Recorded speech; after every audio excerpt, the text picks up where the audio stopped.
रुंडमाळा हाती त्रिशूळ नेत्री ज्वाळा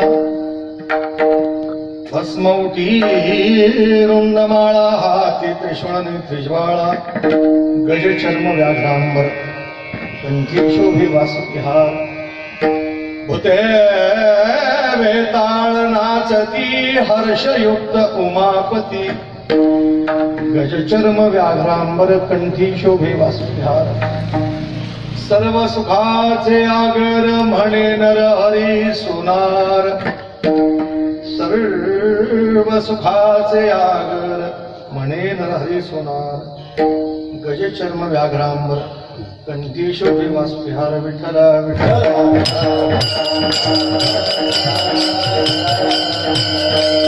कैलासीचा देव भोळा चक्रवर्ती पार्वतीचा पती योगीराज दयाची पायी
हाती त्रिशूळ नेत्री ज्वाळा गज चर्म व्याघ्रांबर कंठी शोभे वासुविहार प्रस्तुत प्राप्त कीर्तन रूपी सेवेकरता निवडलेला अभंग पंढरीमध्ये राहणारे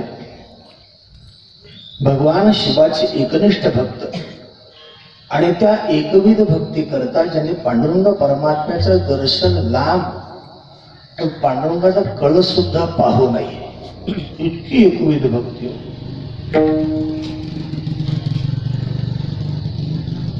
पण देवालाच वाटलं माझ्याच गावात राहतोय माझं दर्शन लांब आहे पण माझा कळस सुद्धा नजरेला पडू देत नाही काय करावं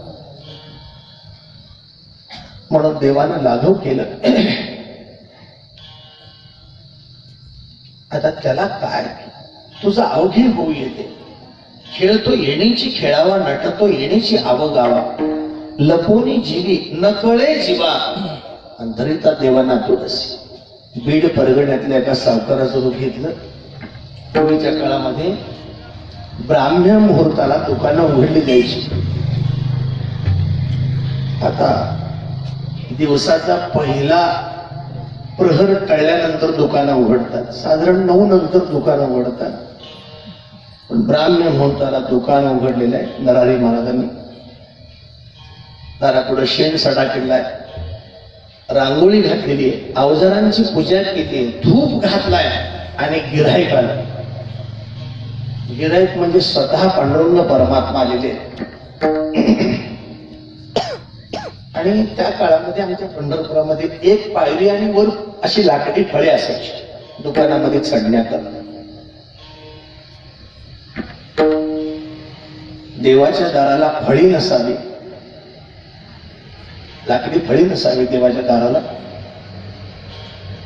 आणि संसारी माणसाच्या व्यावसायिक दुकानदारीला एक पाषाण असावा आणि एक लाकूड असावा म्हणून ती फळीचं माध्यम त्या फळीवर देवानं पाय ठेवला बीड परगण्यातल्या सावकाराचं रूप घेतलंय जय हरी जय हरी म्हणायचं नाही देवाला जर बिचकूनच हात दबवले आणि विनम्रतेने विचारले काय म्हणालो काय अशा मंगल प्रसंगी हर हर महादेव म्हणाले देव म्हणे हर हर महादेव यामध्ये बसण्याकरता आसन दिलं. फार दूरवरून आलोय म्हणजे मी बीड परगण्यातला सावकार आहे. माझ्या वयाच्या अखेर अखेर अखेर मला संतती झाली म्हणले. एकुलते एक पोर आहे आणि त्या पोराचा नवस फेडण्याकरता मी आलो. काम काय बोला, त्याने म्हणले कमरबंध तयार करायचा आहे. तुम्ही काय म्हणता त्याला? करदोडा. कोणी त्याला कटदोरा म्हणतात, कोणी त्याला कटी दोरा असं म्हणतात. तुम्हाला कळलं म्हणजे झालं. ठीक आहे म्हणले माप द्या. नाही माप नाही म्हणले, पांडुरंगाला कडदोरा करायचा आहे. खाली उतरा म्हणजे उठा म्हणले. इथं पांडुरंगाचं काम केलं जात नाही. देव गायवयात उडाल्या हो, एकुलते एक पोर. माझी पत्नी वैसेची शिवटी एकची बी वांझोटी आणि मोहाची त्रिपुटी नाचू लागली. माझ्या पत्नीच्या अखेर अखेर संतती होण्याची वेळ टळून गेल्यानंतर तिच्या वयाच्या 60व्या वर्षी तिला मुलगा झाला. माझं वय 65 आहे आज. क्षमा करा.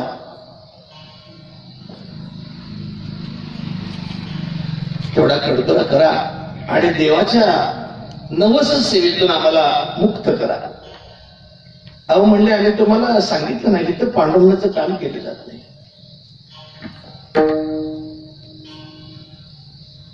देव उठून उभे हात जोडून विनम्रतेने म्हणतात बघा काहीतरी दया येऊ द्या.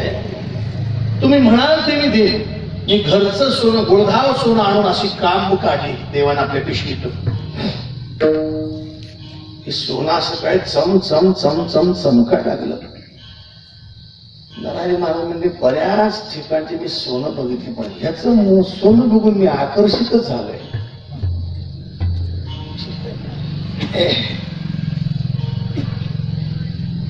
बाबा म्हणले मधला मार्ग काढू म्हणले. मी काय पांडुरंगाचं दर्शन घ्यायला जात नाही. मी पांडुरंग कसं आहे पाहिलं पण नाही म्हणले. तुम्ही माप घेऊन या आणि मी तुमचं काय असेल तो कटोरा करून घेऊ. ते माप देवानं जाऊन आणला. त्याला काय माप घ्यायची गरज, दुनियाचे माप काढणारा मनुष्य आहे. माप दिलं, काम तोलून मोजून घेतली आणि ते काम तोलून मोलून घेतली. त्या काम दिल्यासरशी बरोबर तेवढं सोनं लागलं. तो कटोरा सुंदर हो अनर्घ्य रत्न त्याला लावली होती. जड जवाहीर लावलेले असा चम चम चम अंगतच ते सोनं गुळधाव होतं. ते सोनच नको, त्यामध्ये कोंजणामध्ये असे हिरे माणिक बसवले, 9 प्रकारचे रत्न बसवले. सावकारनं पूजा केल्याचं निमित्त सांगितलं आणि म्हणले हो म्हणले हा कटदोरा मी घालायला गेलो. देवानं विचार केला ही संधी आहे. ही जर संधी गेली आपण जर कडदोरा लावून घेतला तर पुन्हा नरहरी भेटणार नाही आपल्याला. अशी आज असावी. आपल्याला देवाला भेटायची आज आस आहे पण अशी भक्ती करावी की देवाला आपल्याला कधी भेटेन असं वाटावं. आणि तशी वाट पाहणारीच मूर्ती. वाट पाहे उभा भेटीची आवडी कृपाळू तातडी उतारे.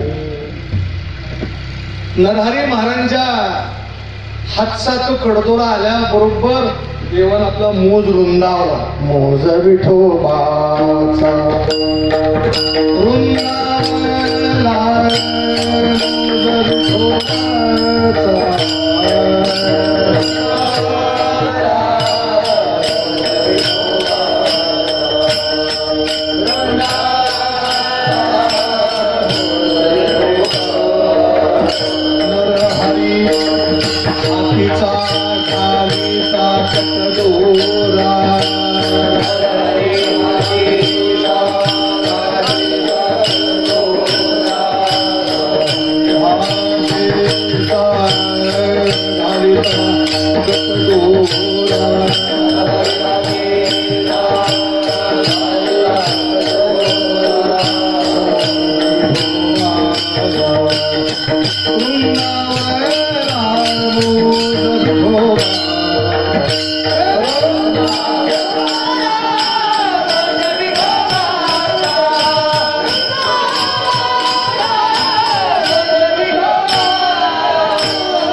देव म्हणतात सर्व जातीमध्ये ठग हा सोनार आणि तया घरी व्यापार झाली आज.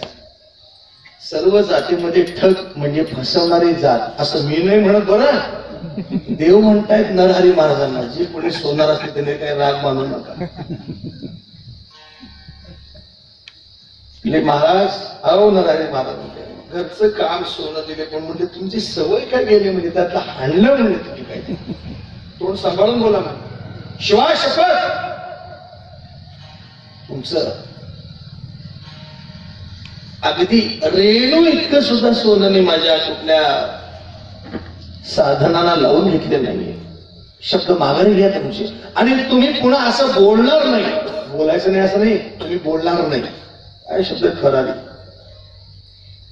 काय झालं काय म्हणजे अहो म्हणजे 4 फूट कमी पडला, पुन्हा साखळी धरून तो वाढवून दिला, पुन्हा गेला तर तो 8 फूट जास्त झाला. का देवानं पोट असं आकुंचन करून घेतलं. एकदा दोनदा तीनदा झालं, सावकार म्हणा लागला मुलगा मागायचा, तुम्ही म्हणेल ती मजुरी द्यायला मी तयार आहे. एक वेळ या आणि तुमच्या हातून माग घ्या. जेणो काम तेणो कराय और दुजो करे तो गोतो खाय. नरहरी महाराज म्हणजे मगाशी काय म्हणजे सर्व जातीमध्ये ठगा हा सोनार. जातीवाचक बोलता काय केस करीन तुमच्यावर. तेव्हा कायदा नव्हता म्हणा. का असं का म्हणाले प्रमाण आहे तुकोबारायांचे. आता प्रत्येक गोष्टी बोलताना प्रमाण आहे असं म्हणावं लागणार आहे. श्रोत्यात सुद्धा गावढाळ लोक बरेच झालेले आहेत. कोणाच्यावर काय आक्षेपार्ह घेतील हे सांगता येणार नाही.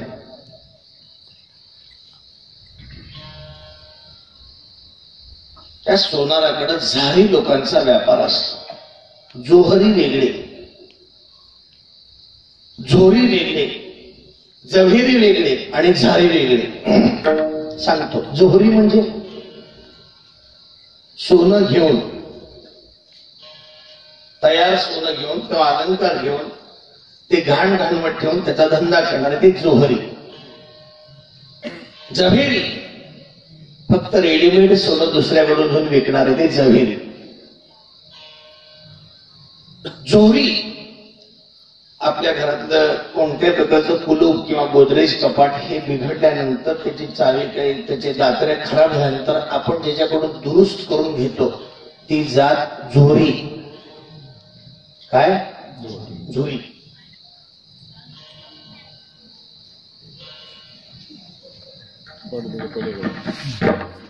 शंभर बेसनाचे लाडू गप्प बसतील पण 4 कोरड्या कुर कुर कुर कुर कुर कुर कुर कुर करतील. कोरड्या काय गप्प बसत नाही.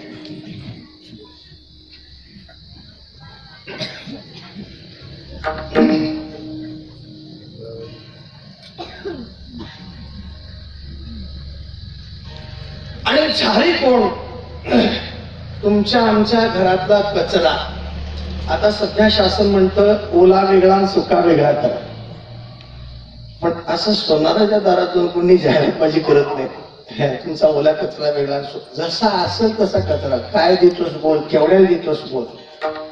सोनाराच्या घरातला कचरा सुद्धा विकला जातो आणि तो कचरा विकत घेऊन त्याच्यावर आपली गुजराण करणारी जात त्याला झारी म्हणतात.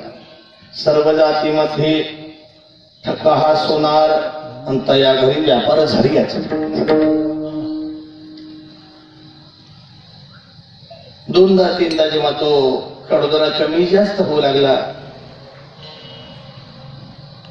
तेव्हा देव म्हणताय तुमचं काय व्रत काय. अहो म्हणले मी शिवभक्त आहे, हरभक्त आहे, हरिभक्त नाहीये.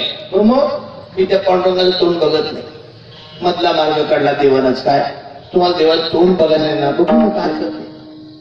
पण तुमच्या आज लक्षणीय आहे, मी ग्राहक म्हणून तुमच्याकडे आलोय आणि तुम्ही स्वतः जर माफ घेतलं तर खूप छान होईल. मी ठीक आहे कसं. मग नरहरी महाराज म्हणाले माझ्या डोळ्यावर मांजर पाठ कापडाची पट्टी बांधा, आत कापसाचे बोळे ठेवा, डोळे घट्ट लावले त्यांनी, पट्टी बांधली आणि देवाजवळ नेले. देवाच्या पायाकडून हात घेत घेत घेत घेत कमरेपर्यंत हात आल्याबरोबर ते म्हणाले सोडा सोडा सोडा. अहो हे तर माझं आराध्य दैवत आहे. त्याला देवाच्या कमरेला शिवलिंग लागायचं आणि ते तो सोडा सोडा म्हटल्यावर तू कापडाची पट्टी काढली ते कापसाची गोळे काढल्या बरोबर सुंदर ते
सरोजम सांद्र नीलांबुदाभम जगन निहित पाणी मंडन मंडनाना तरोण तुलसी माला कंदरम कजनित्रम सदय धवल हासम श्री विठ्ठलं चिंतयामी. अरे माझे डोळे बांधा बांधा बांधा, हे माझं दैवत नाही. पुन्हा डोळे बांधा, पुन्हा पायापासून हात कमरेपर्यंत आल्याबरोबर मी म्हणत नाही हो हे माझं आराध्य दैवत. कमरेच्या वर त्यांना देवाचं काही अंगच लागत नव्हतं, ते शिवलिंगच लागायचं. एकदा त्यांनी घट्ट धरलं ते शिवलिंग आणि ते शिवलिंग घट्ट धरून सांगतात अहो हे माझा आराध्य दैवत, कापड काढा. आणि त्यांना पट्टी बांधल्यानंतर जे दिसलं त्याचं वर्णन जनावरा करतात. स्वर्ग जयाची सारुंग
नामदेव महाराज पाठीमागे होते.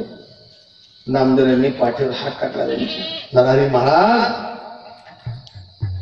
तुम्ही डोळे बांधल्यानंतर जे पाहता तेही खरंय, डोळे उघडल्यानंतर पाहता तेही खरंय.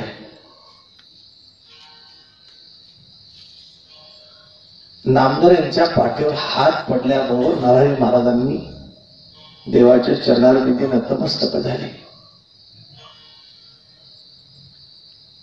क्षमा प्रार्थना केली.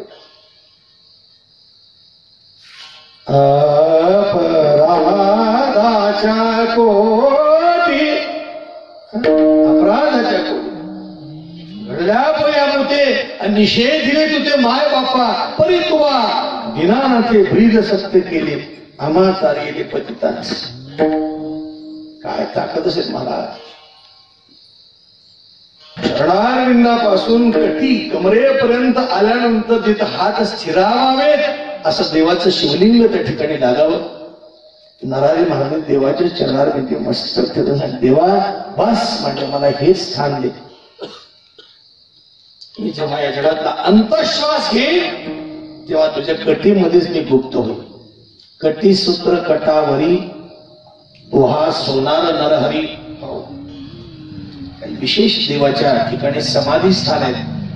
देवाच्या हृदयामध्ये नामदेवांच्या सुनेचं स्थान आहे. लाडाई म्हणे देवा घे हृदयात मग देवे तिथे गुप्त केली. नाभी हे ब्रह्मदेवाचं विश्रांती स्थान आहे. आणि कटी म्हणजे कमरेचा भाग. या कमरेच्या भागामध्ये कटीमध्ये सोनार नरहरी महाराज हे गुप्त झाले. नामा म्हणे तेव्हा होतो मी जवळी नरहरी वनमाली एक झाले. पूर्वाश्रमीचे कट्टर शिवभक्त. पण भगवान पांडुरंग परमात्मा हाच परमात्मा शिव आहे आणि शिव हाच पांडुरंग परमात्मा आहे याची अनुभूती आल्यानंतर भगवान शंकर परमात्मा त्याचं जे स्वरूप आहे तेच पंढराचं स्वरूप आहे. सर्व सुखाचे आगर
परमात्मा आहे तसेच सर्व सुखाचे आगर भगवान शंकर परमात्मा आहे.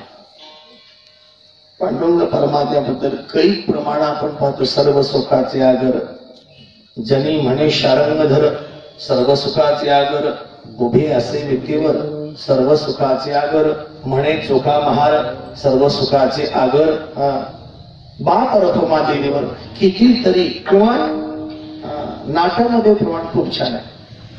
सुखसागर परमानंदू गोपी गोपाळा गोधना छंदू पक्षी श्वापदी दयाचा विदू आणि वाही गोविंदू पावाचे सर्व सुखाचा आगर असतो तो परमात्मा. तो परमात्माच भगवान शंकर परमात्म्यानं त्या परमात्म्याला सर्व सुखाचं आगर कसं केलं आपण कीर्तनाच्या अखेर पाहू. भगवान शंकर परमात्म्याच्या तीव्र वैराग्याचं निरूपण या अभंगामध्ये नरहरी महाराज करतात. प्रसंग औचित्य पाहून बोलावं. आज तरी आरंभाचा दिवस असला तरी सुद्धा जे भगवान पांडुरंग परमात्म्याचं वर्णन करण्याची पद्धत आहे तशीच पद्धत भगवान शंकर परमात्म्याचंही वर्णन करावं. कर्पूर गौरं करुणावतारं संसार सारं भुजगेंद्रहारं सदा वसंतं हृदयारविंदे भवं भवानी सहितं नमामि. कर्पूर गौर ज्याचा वर्ण कापरासारखा आहे. स्वभाव अगदी भोळा आहे. कर्पूर गौरा भोळा. हो तिचे डोळे मोठे नयनी विशाळा अर्धांगी पार्वती सुमनांच्या माळा पुढं विभूतीचे उधळण शितिकंठ निळा ऐसा शंकर शोभे उमा विंधाळा. तिच्या मस्तकातून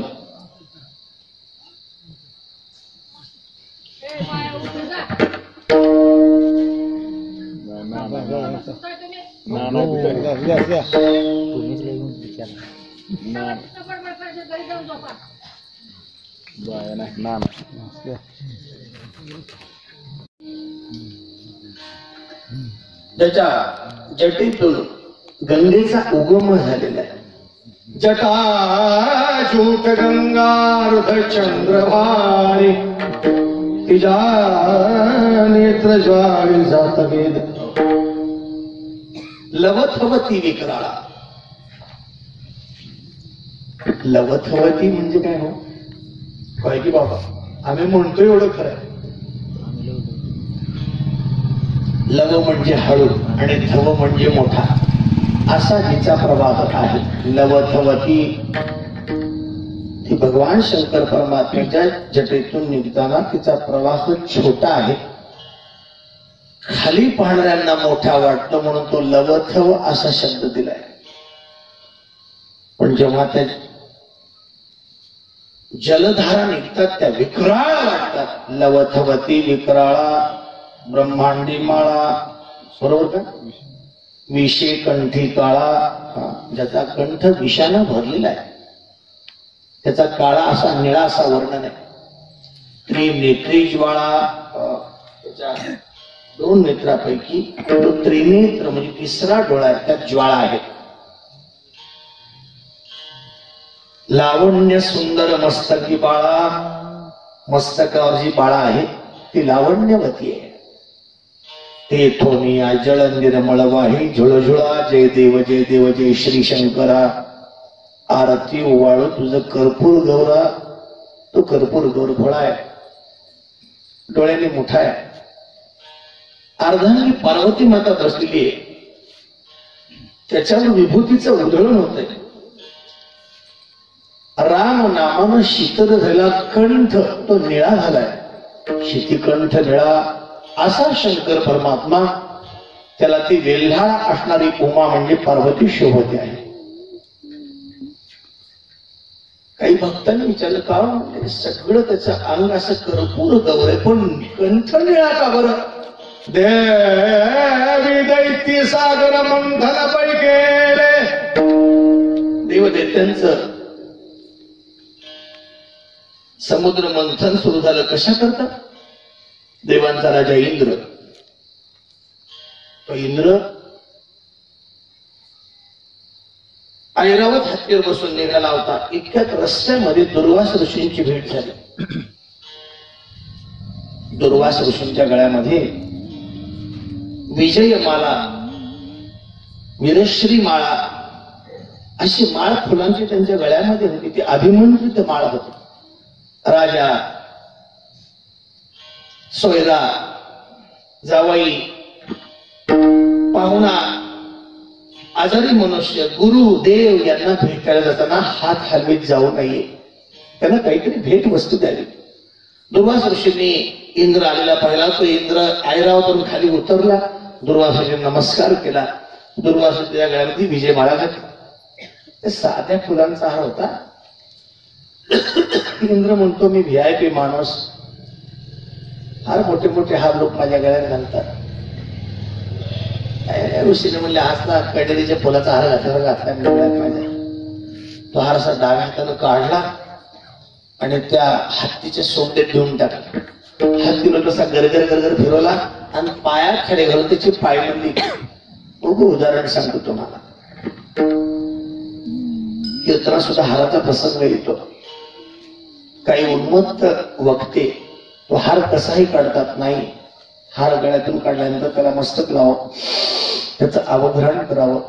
हार गळ्यात घातल्यापासून एक तरी पुंडलिक व्हावी. ती पुंडलिक झाल्याशिवाय हार काढू नये. आणि तो हार मग चोपदाराने कधी विणेकरी बाबांच्या गळ्यात द्यावा. विण्याला तो हार घालायचा नाही किंवा तो हार मृदंगावर ठेवायचा नाही किंवा जिथं टाळ ठेवायचे तिथं हार ठेवायचा नाही. का? हार कीर्तन करायच्या गळ्यातून विणेकरांच्या गळ्यापर्यंत ठीक आहे, पण तो इतरत्र जे काही पूज्य वाद्य आहेत त्या वाद्यांवर तो हार घालू नये. उन्मत्तपणाला तो हार डाव्यातून काढला. त्याची पायमल्ली त्या हत्तीच्या पायी झालेली पाहिली ऋषींनी आणि श्राप दिला. इंद्रा तुझी सगळी संपत्ती समुद्रामध्ये विलीन होईल. मग मात्र इंद्र घाबरला, दारिद्र्य आलं इंद्राला. तोंड न दाखवा वेजना, लोकांना तोंड दाखवू नये अशी त्याची अवस्था झाली. हो,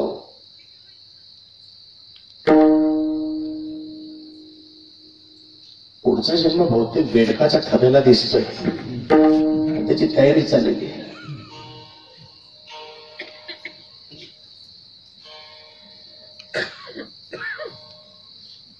मौत अशी ती समुद्रामध्ये संपत्ती विलीन झाल्यानंतर त्या काळामध्ये इंद्रादी सर्व देवांनी भगवान महाविष्णूकडे गाऱ्हाण केलं आणि म्हणले आपली स्वर्ग संपत्ती ही मिळवली पाहिजे, आणि त्याकरता एकट्या देवांचं काम उपयोगी नाही, तर त्याला असुर, दैत्य आणि दानव हेही पाहिजे. वासुकी सर्पाचा दोर केला, मांदार पर्वताची रवी केली आणि भगवंताने त्यावेळी कमठ अवतार घेतला. कमठ म्हणजे कूर्म अवतार घेतला. का? ते मांदार पर्वताची रवी खाली जायला लागली आणि ते मंथन कसं आहे, तर रवी खाली व्यवस्थित तिला बुड असेल, टेकली असेल तर मंथन होतं, अन्यथा मंथन होत नाही.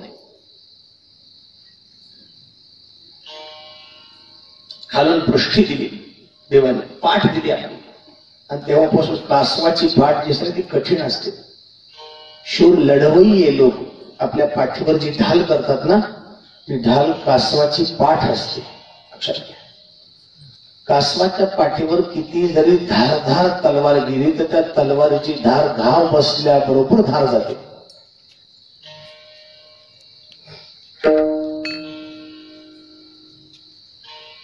समुद्र मंथन यशस्वी होत असताना अमृत निघालं. ते अमृत दैत्याने पळवलं. मोठ्या सायासानं भगवंताने मोहिनी रूप धारण करून देवांना सुरा दिली आणि असुरांना, देवांना अमृत दिलं आणि असुरांना सुरा दिली. त्यानंतर मात्र विष निघालं. दैत्य मोठे हुशार, अरे म्हणले ह्या देवातल्या एका जरी काटा निघालाच पाहिजे, म्हणजे समोर निघाला पाहिजे. सांगितलं तुम्ही बरेच रत्न पळवले जाते, कौस्तुभमणी तुम्हीच पळवला, ऐरावत घोडा, ऐरावत हत्ती तुम्हीच पळवला, उच्चश्रवा घोडा 7 मुखांचा एक घोडा तुम्हीच पळवला, रंभाजी देवांगणा तुम्हीच पळवल्या, हे विष सुद्धा तुम्ही घ्यायचं. विष घ्यायचं म्हटल्यानंतर देवलोक मोठे राजकारणी, देवलोक कसे राजकारणी, त्या सगळ्यांनी विचार केला. म्हणजे आपल्याला पिकलं पान भगवान शंकर परमात्मा आहेत, त्यांना द्या. भोळे म्हणजे नाही म्हणणार नाही. जो विष घ्यायला सुद्धा मागं पुढं बघत नाही त्याला भोळा म्हणतात. चांगला असताना आपण विष घेऊ का? डोकं फिरल्यानंतरची गोष्ट आहे. ते विष प्राशन केलं, पण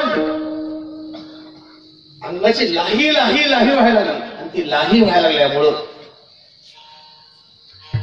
नभो मंडळामध्ये देवांच्या पारिपत्याखाली जो चंद्र होता, तो चंद्र पहिल्यांदा त्यांच्या जटेवर ठेवण्यात आला. जटायुक्त गंगा अर्धचंद्र भाळी.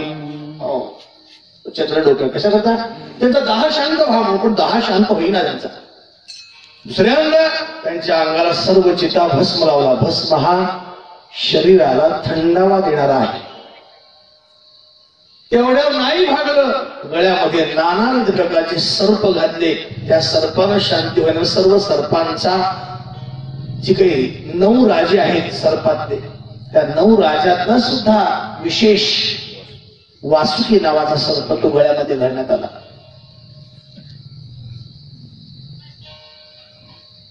तरीही तो दाह शांत होईल. सरते शेवटी तो दाह राम नामानं शीतळ झाला. शिवहाळा हाळे तापला, तो राम नामे शीतळ झाला. तो राम नामे शीतळ झाला. नाम बरवे बरवे निज मानसी करावे. गंगोदकाहुनी निके, गोडी अमृत झाले पैकी. शीतळ चंदनाहुनी वरते आणि सुंदर सोनियाहुनी परते. भुक्ती मुक्तिदायक भवबंध मोचक असं नाम बरव राम नाम. त्या राम नामाच्या योगानं भगवान शंकर परमात्म्याचा दाह शांत झाला. देवी दैत्य सागर मंथन पैकेले त्या माझी अवचित हलाहल जे उठले तेव्हा असुरपणे प्राशन पैकेले. त्यानं जेव्हा ते विषाचा प्याला घेतला तर कृष्णार्पण म्हणून तोंडाला लावला बा. एका घोटामध्ये त्यानं तोंडामध्ये तो सळा भरला घोटणार इतक्या देवानं हृदयातून प्रगट होऊन त्याच्या कंठाच्या आत नरड्याच्या आत असा हात लावला आपला. ते विष सर्व अंगात येऊ दिले नाही. परिणाम फक्त कंठ निळा झाला पण त्याचं नाव निळकंठ असं पडलं. देवी दैत्य सागर मंथनापै गेले त्या माझी अवचित हाला जे उठिले तेव्हा असुरपणे प्राशनपै गेले निळकंठ नाम प्रसिद्ध झाले. बसण्याकरता व्याघ्रांबर व्याघ्रांबर फणीवर धर सुंदर मदनारी. कसा आहे दिसायला सुंदर आहे. मदनारी म्हणजे मदनाचा शत्रू असणारा. ज्या भगवान शंकर परमात्म्यानं मदनाला जाळून टाकलं होतं असा तो मदनारी असणारा. कसा आहे हो विरश्रीच्या बाबतीत पंचानन मनमोहन मुनिजन सुखकारी शतकोटीचे बीज वाचे उच्चारी. शतकोटीचं बीज काय? 100 कोट रामायणाचं बीज काय? जाऊ दे.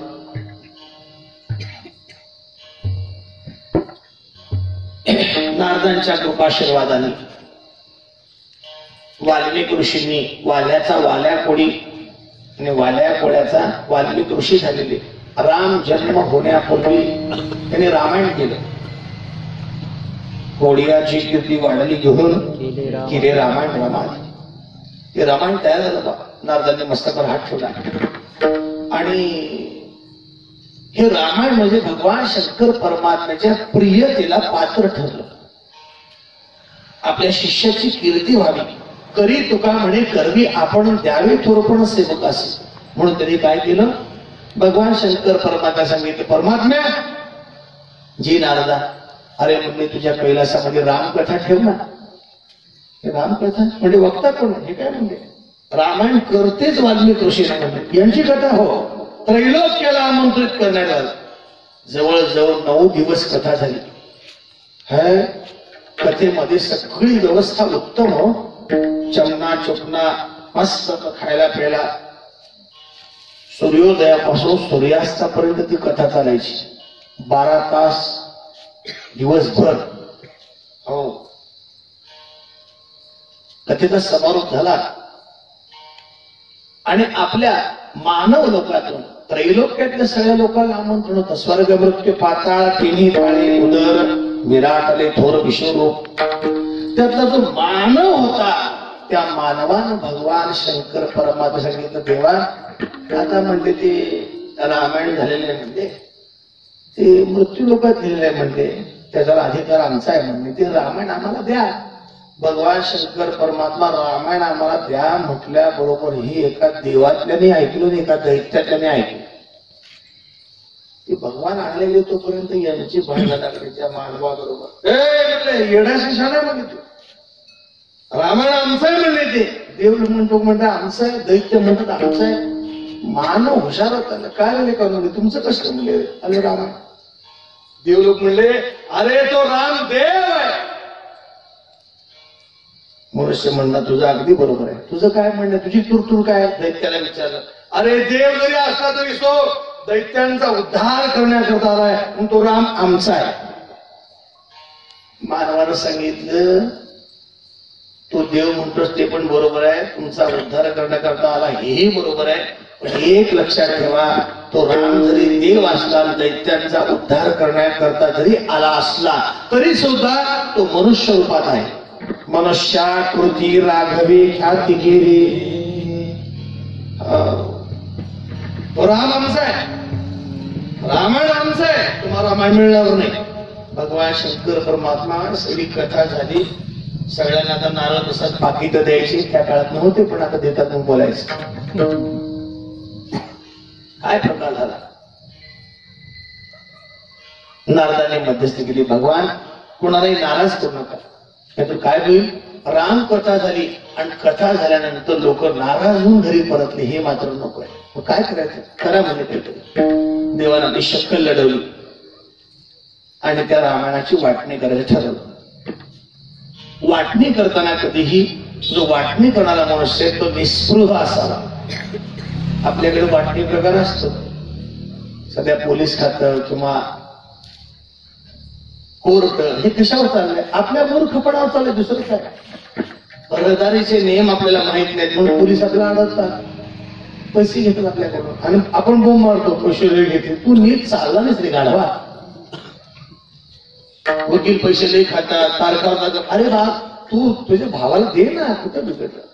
धर्मशास्त्र सांगतं गरुड पुराणामध्ये, सख्या भावाला केलेलं दान हे अक्षय दान आहे. मग ते मेल्यानंतर दान करण्यापेक्षा जिवंतपणे दान द्या ना, त्याला काय बिघडलं कुठं. पण माणसाची वृत्ती होत नाही. मग कुणीतरी वाटणी करण्याकरता माकड, घुबड, बोके असे आणले जातात गावातले. बिंडोक माणसं, ते बिंडूक माणसापैकी त्याला फूस वेगळे लावतात, त्याला फूस वेगळे लावतात आणि त्यांच्या संसार शैली त्रेधात रिपीट करून टाकतात. एक गोष्ट सांगतो मला. दोन बोके होते, त्यांनी चांगल्या गवळ्याचं घर बघितलं. एक बोका दुसऱ्या बोक्याला म्हणतोय, गवळणबाई घरातून बाहेर गेली की म्हणले लोण्याचा गोळा पळवायचा. दुसरा बोका म्हणतोय, ठीक आहे म्हणले पळवशील, पण म्हणले घी देखा है मगर बडगा नाही देखा. त्या बोक्यानं सांगितलं, मी लोणी पळवायला गेलो की तू दारात उभं राहायचं, गवळून आल्याची चाहूल लागली असा आवाज करायचा. मी पळून जाईल, तू दुसऱ्या वाटेने पळून जा. नाही चाली तर मग लोणी आपण पळू. पळवल्यानंतर ते म्हणले, मला किती लोणी देशील. तो म्हणला, तुला 4 आणे भाग देईन आणि 12 आणे भाग मी खाईन. तसं कसं रे म्हणले, 8 आणे भाग मला आणि 8 आणे भाग तुला पाहिजे, 16 आण्यातला. नाही होय नाही होय करता करता दोघंही कपोल झाले आणि ते लोणी यशस्वीरित्या त्याने चोरलं. एका पिंपळाच्या झाडाखाली आले आणि त्यांचा वाद सुरू झाला. छेछे म्हणते, तुला काय म्याव करत सुद्धा काय वेळ आले नाही म्हणले, मीच चोरलं म्हणले, सगळं कष्ट माझे. सरावरनं चढलो काय, ते शिंक्यावर उतरलो काय, ते पाडलं काय, लोण्याचा गोळा घेतला काय, आणला काय. तू काय म्हणते, आज आई खाऊ गपोस म्हणले. त्या भांडणामध्ये एक माकड वर बसतो. माकड हुशार, त्यानं काय केलं, तराजू आणला. एक कल्पना आहे बरं, तराजू आणला आणि हुशारीनं काय करायचं, एका तराजूत जास्त लोणी घातलं आणि दुसऱ्या तराजूमध्ये कमी लोणी घातलं. आता मला सांगा, काटा असा वर केल्यानंतर कुठलं पारड खाली होईल त्यातलं, जिकडं जास्त लोणी तिकडचं कमी होईल.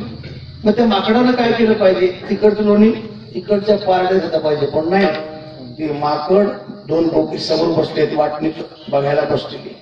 ते लोणी घ्यायचं खायचं, लोणी घ्यायचं खायचं, लोणी घ्यायचं खायचं आणि तिकडचं लोणी खाता खाता कमी झालं की इकडचं पारड खाली टेकायचं, पुन्हा इकडचं खायचं, पुन्हा इकडचं खायचं. अहो बघताय काय माकडासारखे, सगळा तराजू पुसून खाल्ला त्या माकडाने. बोके बघतच बसलो. 2 बोक्यानी आणला हो आणला चोरून लोण्याचा गोळा. हसताय काय, असे माकडं बोलू नका वाटणी करताना. जाऊ द्या, खाल्लं तर आपला भाऊ खाईल, बहीण खाईल, मेल्यानंतर ते रडतील, बाकीचे 14 वेळेला खायला येतील. विठाला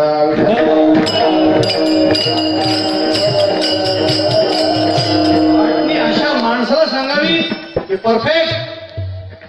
भगवान शंकर परमात्म्याने वाटणी सुरू केली. 1 का 2 100 कोट रामायणाचे श्लोक आहेत.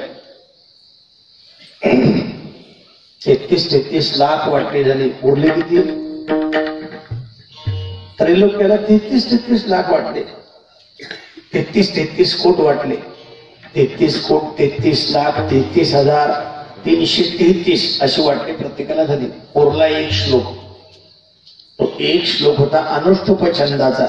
त्याची अक्षर होती 32. हे म्हणले या श्लोकाची पण वाटणी करायची म्हणले. ठीक आहे म्हणले. 10 अक्षर पुन्हा वाटली. आणि उरली 2 अक्षर. भगवान म्हणाले तुमची वाटणी व्यवस्थित केली? हो म्हणले व्यवस्थित केली. हा मापाड्याने मला एवढी 2 अक्षर भीक घाला म्हणजे तुमची वाटणी चांगली केल्याबद्दल. आणि ती वाटणी चांगली केल्याबद्दल 2 अक्षर म्हणजे राम. राम नाम ज्याचे मुखी राम नाम ज्याचे मुखी तो नरधन्य मृत्युलोकी राम नाम. राम राम 2 अक्षरे सुलभ आणि सोपारे जागा मागिले पहारे शेवटची गोड तेच खरेगा. त्या राम नामाची गोडी लागावी म्हणून सर्व देव लोकांमध्ये मीटिंग बसली. काय करावं? भगवान महाविष्णू हे आद्य दैवत आहे पण या आद्य दैवताचा आद्य शिष्य कोणीतरी पाहिजे. काय करावं काय करावं काय करावं? त्या देव लोकांमध्ये मीटिंग बसली. ती मीटिंग बसण्यासारखी देवाने नारदांना बोलवलं. नारदा काहीही करा पण भगवान शंकर परमात्मा हे त्यांच्या संसार जाळातून सुटून विरक्त झाले पाहिजेत, विरागी वितरागी झाले पाहिजेत, असा काहीतरी उपाय करा. नारदांना तेवढं काम करण्यामध्ये परफेक्ट काम करणार. पार्वती मातेचं लक्ष नसताना गंगेकडे ते गेले आणि गंगा महिला म्हणताय काय गंगा माते म्हणजे भोळी म्हणजे तो. अगं म्हणले तुझं नुसतं नाव घेत असता मनुष्य त्याची सर्व सर्व पाप नाहीशी होतात. वाचे म्हणता गंगा गंगा सकळ दोष जाती गंगा किंवा का फेरीत पाप ताप पोखीत चिरीचे पादप समुद्रा जाय आप गंगेचे जैसे. लोकांचं पाप ताप हरण करणारी तू पण किती भोळी आहेस म्हणले. तू समजतेस असा भोळा शंकर नाहीये. मग तुला काय वाटलं काय डोक्यावर फिरी म्हणून तू काही अर्धांगिनी आहेस का? छट नाही म्हणते. अर्धांगिनीची मांडीवर बसते डाव्या ती अर्धांगिनी. तुझी काही किंमत नाही असं म्हणून तिच्याविषयी पार्वती विषयी तिचं मन कलुषित केलं. पार्वती मातेची गाठ घेतली आणि सांगितलं खरी अर्धांगिनी तू आहेस मध्ये. पण ती जी डोक्यावर बसली ना निधी वाटत ती काही चालू द्यायची नाही. सावध राहा. माझं काम सावध राहा म्हणून सांगण्याचं आहे. काय असेल तो निर्णय तुझा तू बघ असं म्हणून नारद पसार झाले आणि इकडे त्या गंगेचं आणि गौरीचं भांडण लागलं. आता बायाची भांडणं काय सांगायची गरज आहे तुम्हाला? तुमच्याकडे भांडणं असतात ना वंशाला? ज्याला ती सगळ्यात गप्प आहेत ते सगळ्या परफेक्ट दिसतात बरं भांडणामध्ये. हो अशा एकमेकीच्या झिंग्या धरून जे भांडणं सुरू झाले ते भगवान शंकर परमात्मा सोडवण्याकरता गेले पण त्यांना तिथं अपयश आलं आणि भगवान शंकर परमात्म्यानं त्या पार्वती मातेला विनम्रतेनं सांगितलं की हे सोडून दे. मनामध्ये तुझं मन कलुषित झालंय हा विचार करू नकोस. पार्वती मातेनं ऐकलं नाही आणि भगवान शंकर परमात्म्यानं कैलासाचा त्याग केला आणि भगवान शंकर परमात्मा महास्मशानामध्ये आले. काशीचं पहिलं नाव महास्मशान आहे. दुसरं नाव अविमुक्त क्षेत्र आहे. तिसरं नाव आनंदवन आहे. चौथं नाव वाराणसी आहे आणि 5वं नाव काशी आहे. विठ्ठला विठ्ठला.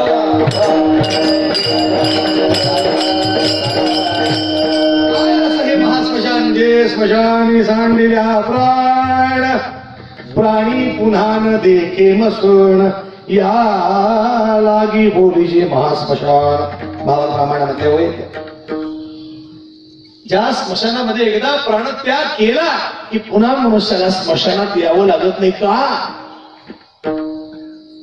त्याचं अविमुक्त क्षेत्र असं नाव आहे. त्या नावातून कळेल तुम्हाला. अविमुक्त क्षेत्र म्हणजे जारज अंडज उद्भिज आणि स्वेदज या 4 प्रकारच्या योनीपैकी कुठल्याही योनीचा जीव जंतू मरत असेल तो मरण्यापूर्वी जी अवस्था असते तिला मरणावस्था म्हणतात किंवा संस्कृत मध्ये तिला आसन्नावस्था म्हणतात किंवा आतुरावस्था म्हणतात.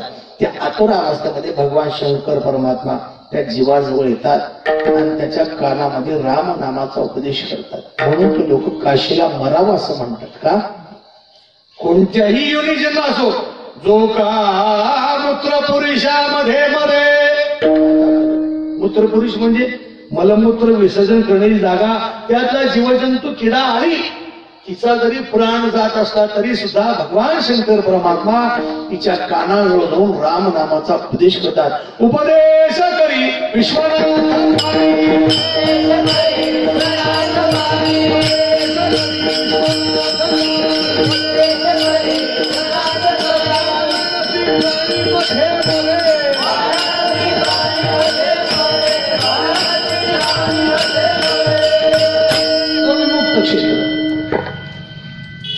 आपण जर समजा आपल्या घराचा त्यागातून केला तर आपण जिथं असतो तिथं समाधानी असतो का, आनंदी असतो का?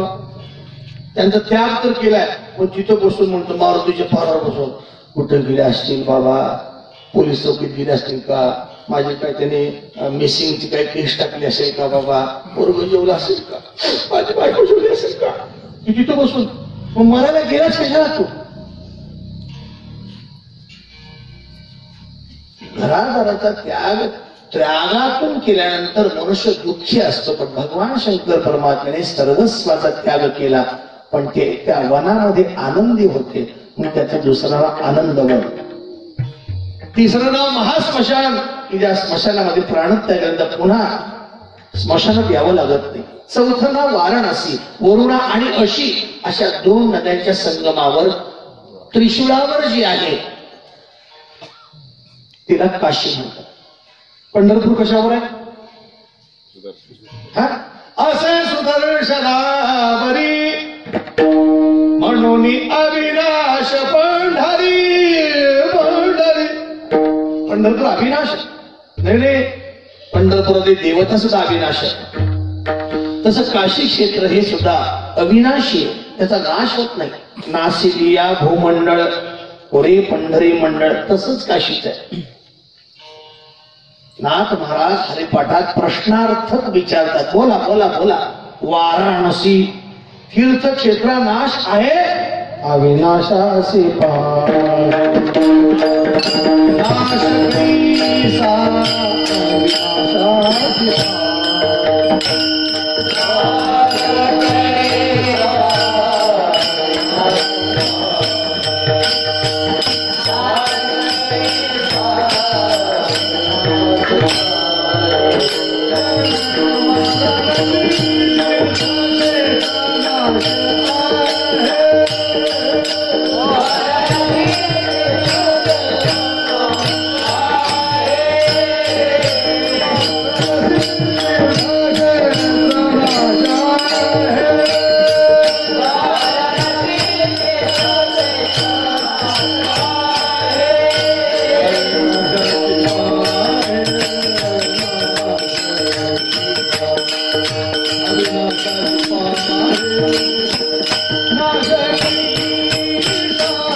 वरुणा आणि अशी अशा दोन नद्यांच्या संगमासमोर त्रिशूळावर जी आहे तिला वाराणसी असं म्हणतात. हे सगळं पाहणारी गंगा माता होती. त्या कैलासाचा त्याग केल्यानंतर पंढरपूरच्या यात्रेच्या दरम्यान जेव्हा परतीच्या प्रवासामध्ये पार्वती मातेला आणण्यात आलं तेव्हा त्या पार्वतीने विचारलं गंगेला, म्हणले ग गंगे, अगं म्हणले आपल्या मालकांचं जे दैवत आहे त्याची नगरी म्हणजे सुदर्शन चक्रावर आहे, मग ही का अशी, कळलं का? काशी, काशी हा शब्द इतका पवित्र आहे, रागाच्या भरात जरी वापरला तरी सुद्धा मोक्ष प्राप्ती होते. म्हणजे अरे मुंबईला गेलास 10,000 घालवेस, मेल्या नारायणा काशीत गेला होता असं काय, कळलं का? काशी, आता ती काशीत गेला होता त्याचा म्हणण्यात राव काय काशीच आहे का खरं? कशाला काशी करायला गेला होता? असाच वापरला जातो. वास्तवात तो काशी करायचा नाही किंवा काशीत गेला ते काही चांगल्या करता ते गाली प्रदान शिवी म्हणून वापरलाय. शिवी म्हणून जरी वापरला तरी सुद्धा मोक्षदायक आहे. मला कधी कधी असं स्वाभिमानानं वाटतं आमच्या महाराष्ट्रातील शिवी सुद्धा ब्रह्मरूप आहे. मग मला सांगा नाम ब्रह्मरूप नसेल का? विठ्ठला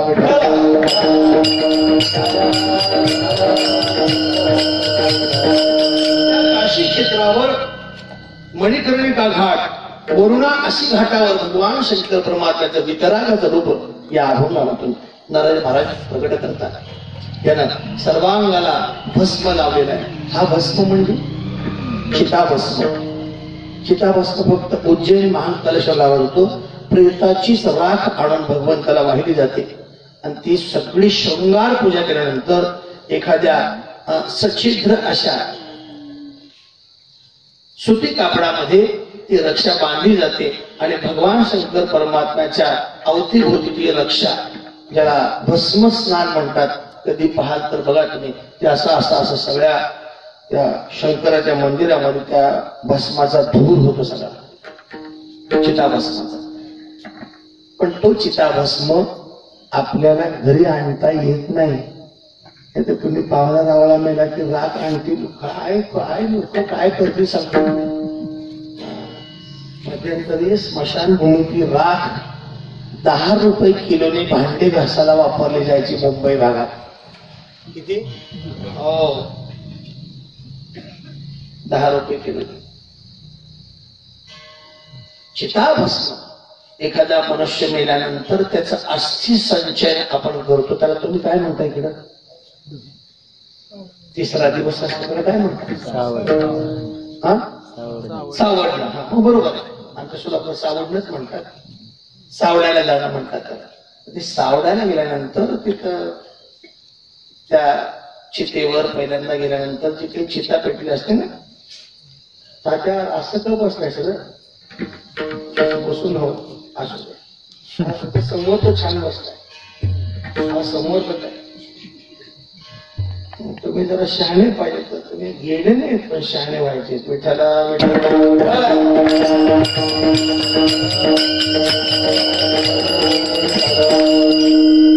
जो कर्म करणारा मुलगा आहे किंवा त्या प्रेतत्व पावलेल्याची जी मुलं आहेत त्या मुलांपैकी एकानं त्यामध्ये शेण गोमूत्र याचा सडा मारायचा असतो. धाबळी वस्त्र प्रेतक्रिया कधीही पायजम्यावर पॅन्टीवर करायची नाही. धोतर नेसून काष्टाच घालावा. प्रामुख्यानं शिकाळी पकडणाऱ्यांना सुद्धा धोतर नेसल्याशिवाय बापाचा विधी करू नये आणि तसा विधी केला तर तो अमान्य विधी आहे, लक्षात घ्या. शेण गोमूत्राचा सिंचन, पुन्हा शुद्धोदक म्हणून साधक पाणी, तुळशीच्या पानाचं युक्त असं पाणी त्या चितेवर मारायचं असतं. आणि मग ते पुरुष लोक स्त्रिया लोक त्यातले एक एक हाडं काढून काही वस्त्र म्हणा किंवा एखादं गाडगं असतं किंवा तांब्याचं पात्र असतं त्यामध्ये टाकली जातात आणि ते लावल्यानंतर त्याचं जे काही राखेला हात लागतो, पुरुष असतील तर करांगळी, अनामिका आणि मध्यमा ही 3 बोट, करंगडी, मध्यमा आणि अनामिका ही 3 बोट याचा भस्म लावायचा. पण तो कुठपर्यंत? घराच्या उंबऱ्याच्या आत येईपर्यंत. तो भस्म लावून घरात यायचं नाही. तो भस्म लावायचा पण घरात यायचं नाही. तो भस्म लावला की स्मशानामध्ये जर पाण्याचा मुसंडा, ओढा, नदी, काही तळ सरोवर असेल तर स्नान करून घरी यायचं. घरी पुन्हा स्नान सांगितलेलं आहे. प्रेतक्रियेमध्ये 2 स्नान करावे.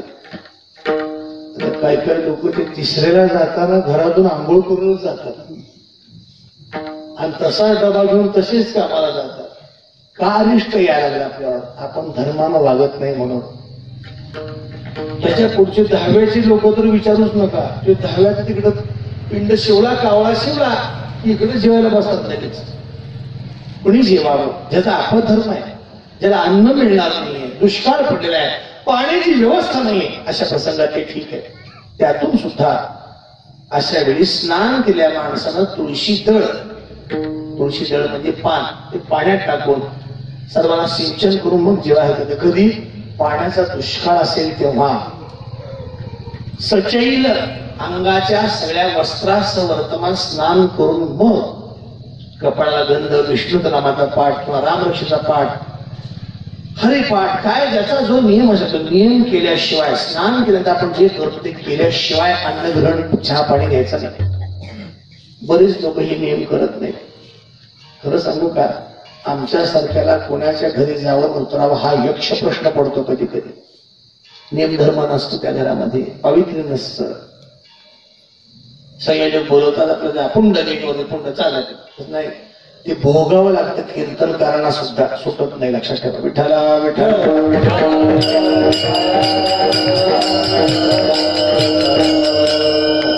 तो चिताभस्म. पण आपल्याला चिताभस्म घरी पाहिजे. कसं काय करायचं?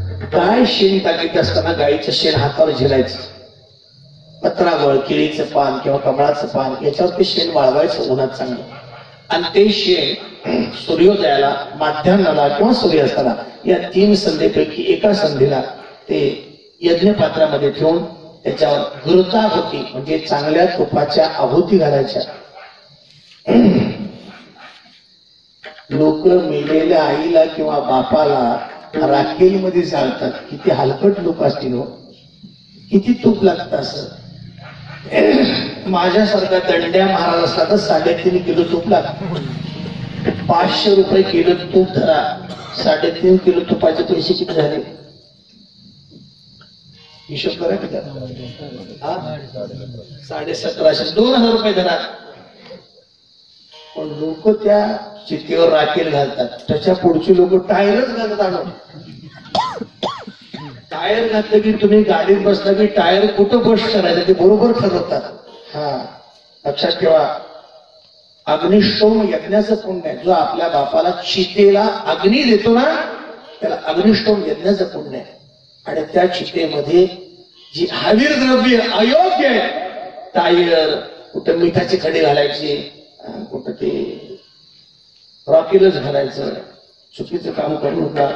ज्या माय बापाने 7 बाराचा बोटाला बिन दिकली तुमच्या नावावर केलाय, सोनं नाणं पैसा अडका शेती जमीन जुमला सगळा तुम्हाला दिलाय, तर तुम्ही 3.5 किलो तूप देऊ शकत नाही. 200 रुपयाचा कापूर लागेल. अहो शेवटचं तुमच्या घरात तो यज्ञ आहे. लक्षात ठेवा. आपल्या वर्षाच्या 12 सणातला शेवटचा सण होळी. होळी लक्षात ठेवा. क्रियेमध्ये रॉकेल टायर वापरू नका. हे सुद्धा धर्माला ग्लानी आणणारच आहे. ज्याची प्रेतक्रिया अशी केली जाते त्याची संतती पुढे चांगली राहत नाही. लक्षात ठेवा. चला, त्रिकाळ ते शेणकूट एखाद्या यज्ञ पात्राला घेऊन त्या घृताहुती तुपाच्या आहुती घालून विष्णू सहस्रनामाचा पाठ केला असता ते जळालेलं शेण राख झाल्यानंतर त्याला चिताभस्म म्हणतात. तो चिताभस्म घरात ठेवता येतो, पण स्मशानातला चिताभस्म घरी आणता येतो. भगवान शंकर प्रभू चिताभस्म सगळ्या अंगाला लावला. चिताभस्म भस्म मोठी रुंडमाळा. रुंडमाळा देशाच्या सीमेचं रक्षण करणारे जवान, गायीचं रक्षण करणारे, गोरगरिबांचं रक्षण करणारे, शेताची सीमा तिचं रक्षण करणारे, गावाचं रक्षण करणारे, हे जेव्हा प्राणत्याग करतात तेव्हा त्यांचं शिर, त्या शिरांची माळ भगवान शंकर परमात्म्याच्या गळ्यामध्ये जातो. तिला म्हणतात रुंडमाळा. भस्म कोटी रुंडमाळा. 3 गुणांचं पारिपत्य करतो. सत्व, रज आणि तम या 3 गुणांचं पारिपत्य करतो. म्हणून हातामध्ये त्याच्या त्रिशूळ आहे आणि 2 डोळे जे नाकाच्या आजूबाजूला आहेत त्या डोळ्यामध्ये दिव्य तेज आहे. एका डोळ्यामध्ये सूर्याला दिलेलं तेज आहे आणि एका डोळ्यामध्ये चंद्राला दिलेलं तेज आहे. आणि नासिकापासून वरच्या बाजूला भाल प्रदेशावर जो डोळा आहे त्या डोळ्यामध्ये दिव्य अशा प्रकारचा अग्नी. सोपा प्रश्न विचारतो, मेल्यानंतर आपलं शरीर खाणारा अग्नी कोणता? जाऊ द्या, सोपा. आणखी सोपा विचारतो, आपलं जेवलेलं अन्न पचवणारा अग्नी कोणता? हा बरोबर आहे. कोणता? जठराग्नी. त्याला संस्कृतमध्ये काय म्हणतात? अहं वैश्वानरो भूत्वा प्राणिनां देहमाश्रितः. वैश्वानर म्हणतात. समुद्राच्या पोटात असतो तो पृथ्वीमंडळाचा नाश करणारा अग्नी, त्याला वडवानर म्हणतात. मेलेल्या माणसाला खाणारा अग्नी त्याला क्रव्याद म्हणतात. आणि भगवान शंकर परमात्म्याच्या तिसऱ्या डोळ्यामध्ये जो अग्नी आहे त्याला जातवेद किंवा जातवेद असं म्हणतात. तिजानेत्र ज्वाळ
जातवेद नावाचा हा जो अग्नी आहे ना, हा अग्नी लक्ष्मीला घेऊन येतो असं वर्णन श्री सूक्तामध्ये आलंय.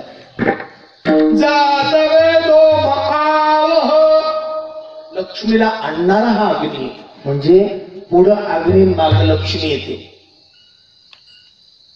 आता विस्तृत करायला बोलायला वेळ आहे आपल्याला. लक्ष्मीचे पाय धरावेत का लक्ष्मीने ज्याचे पाय धरले त्याचे पाय धरावेत?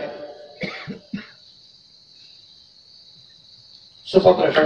लक्ष्मीचे पाय धरावेत का लक्ष्मीने ज्याचे पाय धरले त्याचे पाय धरावेत? हा, आणि आपण लक्ष्मीचे पाय पोजायला जातो. लक्ष्मीचे पाय नाही पोजायचे. लक्ष्मी जरी एकटी आली तर कधी पोतेरे लावून जाईल सांगता येत नाही. ती आली की म्हणत माय तो आलीस आनंद आहे, पण परमात्म्याला आणशी तर परमानंद होईल. लक्ष्मी म्हणजे मोकळ्या जंगलातला वाघ. हो, मोकळ्या जंगलातला वाघ समजा रात्रीच आपल्या दारापुढे आला, आपण म्हणू का या या या वाघोबा या. कुठला वाघोबा या? हाच नागोबा होऊन जरा दम बसत ते बाया. रिंग मास्टरच्या हातातला वाघ. तो वाघ जेव्हा एखादा रिंग मास्टर आपल्या परिचय असतो, म्हणजे अहो रिंग मास्टर मामा आज लहान लहान मुलांना या ना या, वाघाच्या पाठून हात फिरवायला या. कधी? रिंग मास्टरच्या तावडीत असणारा वाघ. तसं भगवंताच्या तावडीत असणारी लक्ष्मी ही सुखाव आहे, एकटी येते. हे सर्कशीतनं सुटलेला वाघ खतरनाक, रिंग मास्टरच्या हातातला वाघ खरा वाघ, भीतीदायक असणारा वाघ. तशी लक्ष्मी एकटी पोचायची नाही कधी. बाया त्या मार्गशीर्षाचा गुरुवार असा काय पिसाळला नव्हता. बाबा बाबा बाबा बाबा, नवऱ्याला न विचारता केली कुठलीही व्रतव्यता सांग होत नाही. तिचं व्रतच पती आहे, तिला पतिव्रता असं म्हणतात. पिवळा बुधवार कर, काळा शनिवार कर, पांढरा सोमवार कर. सो पांढरच खायचं, कापडच का पांढर? येड्याचा बाजारात पेड्याचा पाऊस, लोक काय व्रत करतील? सोपं एकादशीचं तो व्रत करावं आणि वारात वार सोमवार करावा. हे मी नाही म्हणत, तुकोबारा म्हणतात. सोमवार व्रत एकादशी करी आणि त्याचे चरण श्रीवंदिन माथा. सोमवार व्रत एकादशी न करी ती कोणत्याची गती होईल? पुष्कळ असं बोलता येईल. जातवेद नावाचा अग्नी त्या त्रिनेत्रामध्ये तिसऱ्या डोळ्यामध्ये तो अग्नी याचं वर्णन नरहरी महाराज आरंभाच्या प्रथम करतात.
असं भगवान शंकर परमात्म्याने गजेचर्म म्हणजे हत्तीचे चामडे कमरे लावलेले आहे. व्याघ्रांवर हे बसण्याकरता घेतलेलं आहे. आजही श्रीमद आद्य शंकराचार्यांची जी परंपरा आहे, जगद्गुरु लोक जे असतात ना, ते आपल्या शिष्याला दोन गोष्टी देत नाहीत. एक त्यांचा धर्मध्वज, जो त्यांचा झेंडा असतो तुम्हाला कळण्यात येतात, धर्मध्वज, आणि त्यांच्या काखेमध्ये त्यांचं बसण्याचं आसन असतं, ते आसन देत नाही. तुम्हाला सांगतो, पूर्वीचं काम, एखादी सुखंदळ, ज्याला सुगृहिणी म्हणतात, अशी बाई, म्हणजे जी जेवणाऱ्याच्या जिभेची तृप्ती करणारी, तिच्या हातचं जेवण जेवणारे रसज्ञ म्हणावेत, अशी बाई पुढचं जेवतं ताट देईल, पण बसता पाठ देणार नाही कोणाला. पूर्वी जुन्या बाया काय म्हणायच्या, बाई जेवतं ताट एखादीला द्यावं, पण बसता पाठ कोणाला देऊ नये. अर्थ कळला का तुम्हाला? नाही कळला.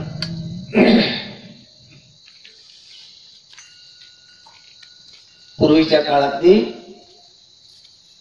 घरातली मुख्य स्त्री, जी नेहमी निरंतर चुलीपुढे असायची, कालौघामध्ये ती थकत गेल्यानंतर सुना आल्या, सुन्याच्या राज्यांमध्ये त्या सुनांना वाढलेलं ताट द्यावं, पण स्वयंपाक करण्याचा बसण्याचा पाठ मात्र त्यांना देऊ नये. का? एकदा त्यांच्या हाती चूल गेली की आपलं काही चालत नाही. हसू नका, खरं बोलतोय. माझ्या घरात सोवळं इतकं कडक होतं, माझ्या आजीनं 9 वार पातळ वळचणीचं काढून नेसायचं, अंगावर पाणी घ्यायचं, ओले त्यानं स्वयंपाक देवाचा करायचा, नैवेद्य. जे आजीचं सोहळं होतं, ते आजीच्या सोहळ्यामध्ये पुढं तेवढं सोहळं कठीण पाळणं होईना, पण आजोबांचं जेवण, गोल साडी नेसलेल्या बाईच्या हातचं जेवण आजोबा करीत नसत.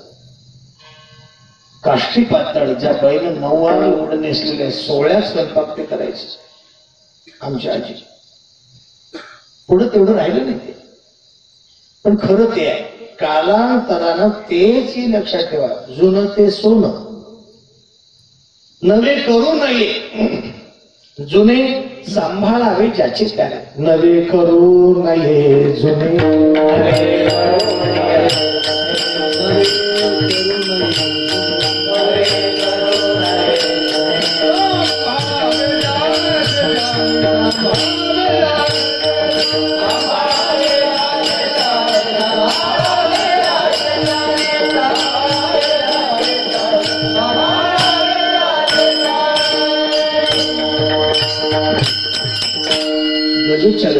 कंबरेला लावले, बसण्याकरता व्याघ्रांबर आहे. आसन कोणाला देऊ नये. धर्मशास्त्रामध्ये जे आसन असतं, जगद्गुरु शंकराचार्य एखादा पीठाधीश मनुष्य जेव्हा जातो तेव्हा त्याच्या पदावर जो दुसरा कोणी असतो त्याला बसल्याशिवाय त्याचं प्रेत आश्रमातून बाहेर काढता येत नाही. आणि त्या प्रसंगी त्यांच्या जवळचं ते आसन, त्या आसनावर त्यांचा जो उत्तराधिकारी शिष्य त्याला बसवलं जातं, त्याला दंड दिला जातो, त्याला भगवी वस्त्र परिधान केली जातात, त्याची शेंडी काढून टाकण्यात येते, गळ्यातलं जानवं तोडून टाकण्यात येतं आणि मग त्याला शंकराचार्य या पदाने विभूषित केलं जातं.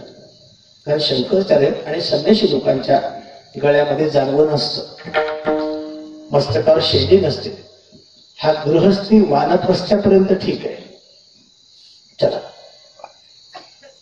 मौज अशी आहे गजचर्म व्याघ्रांबर आणि ज्याच्या कंठामध्ये वासुकी सर्पाचा हार आहे. आपण याचं मग अशी चिंतन पाहिलं आरंभाला. पण आपलं घरदार सोडल्यानंतर मनुष्याचा जीवन जगण्याचा काही एक सोपा विचार काय, अन्न कुठेही मिळेल हो, पण स्वानंदी जीवन जगता आलं पाहिजे. आणि ते स्वानंदी जीवन जगण्याकरता आपल्याला काहीतरी कला असली पाहिजे. कला खूप महत्वाची, लक्षात ठेवा. आता बऱ्याच लोकांकडे कला आहे पण कळा खाऊपणा जास्त आहे. विठ्ठला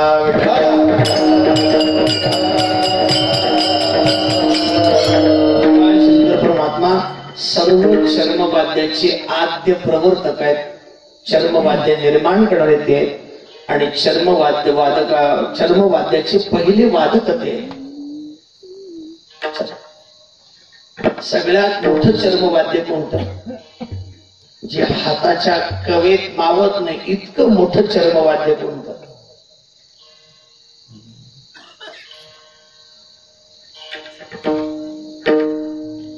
बोला. वाद्यच राहिलं तर लोकांच्या दृष्टी पुढे तर लोक काय सांगणार? नगारा. नगारा सगळ्यात मोठं वाद्य. सगळ्यात छोटं वाद्य जे भगवान शंकर परमात्म्याच्या त्रिशूळावर असतं, डमरू. त्या डमरूतून सामवेद, यजुर्वेद, अथर्ववेद आणि ऋग्वेद अशा 4 वेदांचे ध्वनी बाहेर पडतात. त्या डमरूपेक्षा सुद्धा एक लहान वाद्य चर्मवाद्य, त्याला काय म्हणतात? बोला.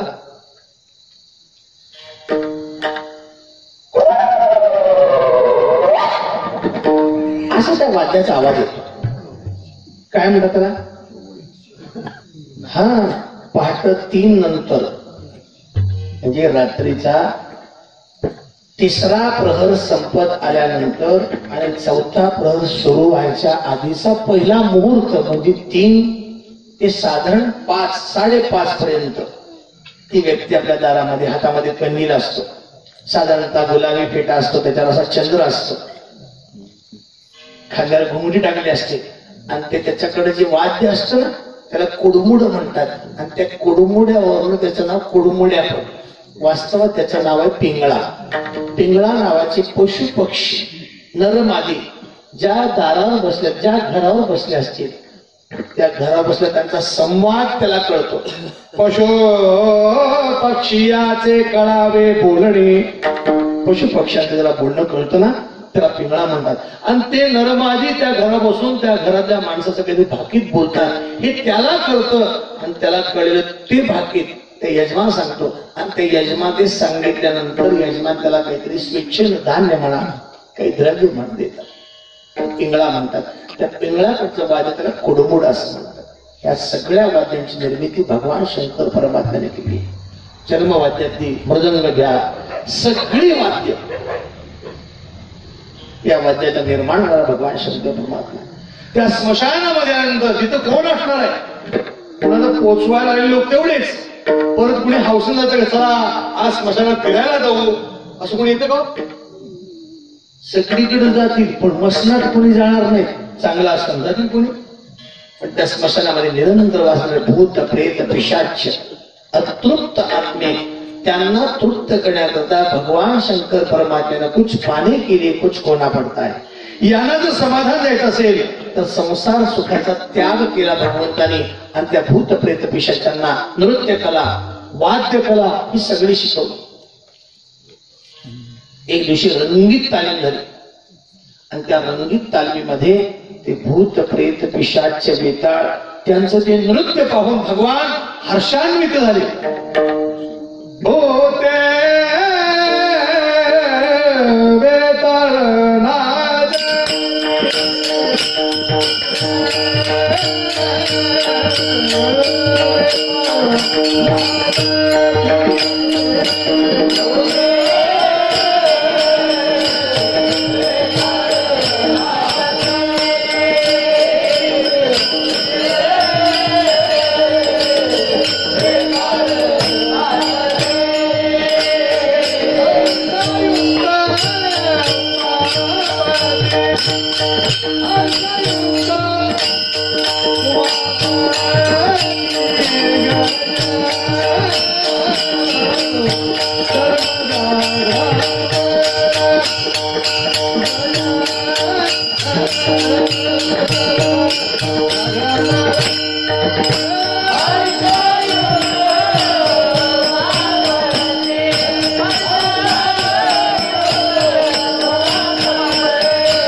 भगवान प्रसन्न झाले. त्यांना बरोबर ही काय पाहिजे ते मागा. ते म्हणाले ही विद्या तुम्ही ज्यांच्याकडून शिकलात ते तुमचे गुरु असतील, तुमचे देव असतील, त्यांचं एक बार दर्शन करून द्या. भगवान शंकर परमात्म्याला त्यांचं म्हणणं मानवलं. चला म्हणजे आमच्या गुरूंच्या आमच्या देवाच्या दर्शनात ना असं ते गमत आहे. मग टाळ घोळ चिपळ्या नाचत जाऊ त्याच्या गावारे खेळिया कधी सवारे. विणा विणा म्हणजे हे रावणाचं मंडूक आहे. तो जो विण्याचा ढेरा आहे ना ते रावणाचं मंडूक आहे. ते 5 खुंटे आहेत ना हे रावणाची 5 बोट आहेत. त्या अर्ध्या विण्याच्या मध्ये जी दांडी ना तो रावणाचा हात आहे. रावणानं आपल्या आतल्या नसा बाहेर काढल्या आणि त्या हा मुखाचा जो भाग आहे गळ्यापासून हा उलटा केला. मस्तकाचा भाग खाली घेतला आणि त्यामध्ये हे कोपर घातलं रावणानं. आतून नसा बाहेर काढल्या त्या दातामध्ये धरल्या आणि दातामध्ये धरून दांडीच्या 5 बोटांना मनगटाच्या 5 बोटांना असे ते स्वरात लावल्या त्या. आणि त्या रावणाचा केला हा विणा आहे. लक्षात घ्या. आणि त्या विणेवर रावणानं पहिल्यांदा शिवरंजनी नागाचा राग आळवला. तेव्हापासून शिवरंजनी रागाचा जन्म झालेला आहे. भगवान शिवांचं रंजन करणं ज्यामध्ये झालं त्याला शिवरंजनी राग म्हणतो. शंकरा वेगळा, दुर्गा वेगळा आणि शिवाचं रंजन करणारा शिवरंजनी राग तो विणा होता. ते भूत प्रेत पिशाचे यांना पेलतील अशी मोठी मोठी तालबद्ध असणारे अशी ती दगड एकमेकावर वाजवायची. दगडाचे टाळ, कोणत्यांचा नाद, गीतिगाता छंद ताल नाही असे काय मृदंग नव्हते. मस्त टीपशाही घातलेले ते मृदंग वादक बघतात. धूम अरे धूम जरा कडक वाटते, जरा बघ टाकी बघ टाकी बघ. ती 5 शाई वाटते जरा त्याला शाई घोट नाही 2-4 गोळ्या घालला त्याला. हे मृदंग उपासक असतात त्याला विचारा. मृदंग ठाक टाकून नाही बघायचा. मग त्या मृदंगाच्या 60 शाईच्या अलीकडं आपलं साधारण 2 इंच तोंड घेऊन अशी फुंकर मारायची. आणि ती फुंकर मारल्यानंतर स्वर कळला पाहिजे त्याला परफेक्ट शाई म्हणतात. अशी शैली माणिक मुंडेच्या 50% जण बघितलेली. विठ्ठला विठ्ठला. एका मृदंगाचीच किंमत शाईला 7-7.5 हजार रुपयाची शाई. पण 5-5 वर्ष शाई हलणार नाही. आपलं कसं आहे त्या शाईवाल्याची आपण टाळू पडवतो. लाव लिजाव तो टिमकी बजाव जाओ भी जाओ तो बिजापूर की खबर लाव. त्याने तसे आपले टाळू म्हणूनच पैसे देतो. विषयी बरोबर. यथा वित्तम तथा चित्तम. मृदंगाचं काम सगळं शाहीवर आहे. कीर्तनामध्ये उत्तम मृदंग असला पाहिजे आणि मृदंग वादकही उत्तम असला पाहिजे. तुम्ही दिसायलाही चांगले आहेत, मृदंगही चांगला आहे, भरशाहीचा आहे. मृदंग वादक तसे दोन्ही भरशाही आहेत, दोघांची हात गोड आहेत आणि सगळा कीर्तनाचा खेळ मृदंग वादकावर असतो. त्याचं वाजवणं जर भरून असेल तर तुम्ही किती बोल वाजवता याला महत्व नाहीये. कीर्तनामध्ये तुमची कीर्तनकाराच्या बोलण्याला, वक्तव्याला, त्याच्या चालींना पोषकता महत्वाची.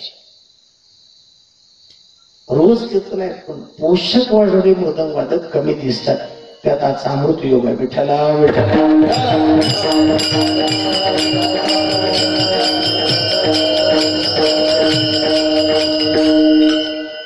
त्यांचं नावच दीपक आहे त्यामुळे ते कीर्तनात देवी लावताच मृदंग वाजवायचे म्हणतात.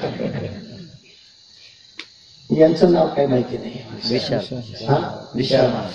वा छान. विशालच वाजवतात ते छान. गोड वाजवणं गोड आहे दोघांचे. अशीच जर तुमच्या मृदंगाची साथ शेवटच्या काल्यापर्यंत असेल ना, ज्याला कीर्तनात तरलता म्हणतात, सरलता म्हणतात, किंबहुना थाप टाकल्यानंतर आहा सहज कंठाला वाजून स्वर निघावा. गोड वाजवणे छान आहे आणि तुम्ही मृदंगाची ठेवण छान ठेवली. मला वाटतं मी आल्यामुळे हे सगळे असले आज असणार हे, उद्या नसणार हे. सासू दिली की संपलं हो, सून मोकळीच झाली. त्या तळाला असं नसावं लागतं. ठीक आहे. हे मृदंग हे काय असे होते त्या भूतप्रेत पिशाचे तसल्या काय मृदंग होते काय, त्यांचे हात कसले की जबरी हात. मग त्यांचे पार्श्वभाग मोठे होते. पार्श्वभाग म्हणजे कमरेचा भाग आणि त्या कमरेच्या भागावर त्यांनी ते तोंडाने बोल म्हणायचे आणि त्याचा ताल भरायचा आपल्या पोटाने. धिन दादा धिन ताता धिनक दादा धिनक ताता दागी नत्ता क घेता घी घेता क घेता घी घेता घेता घी घेता क घेता घी घेता येता जाता बसता उठता देता घेता धागी नत्ता क घेता घी घेता. धागीनता लागला.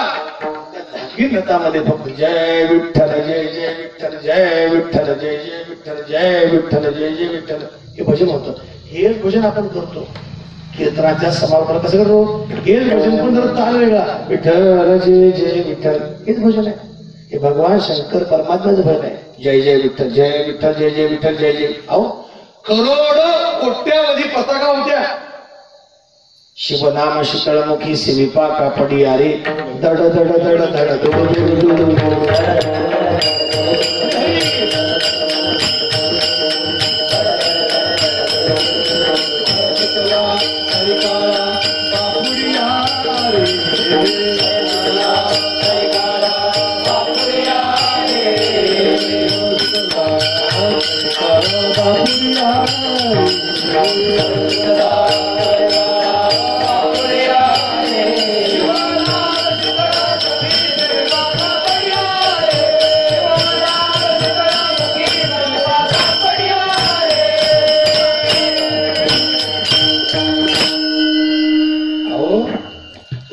कसं दिंडी निघाल्यानंतर गावाच्या बाहेर साधारण 5 किलोमीटर आपला विसावा असतो.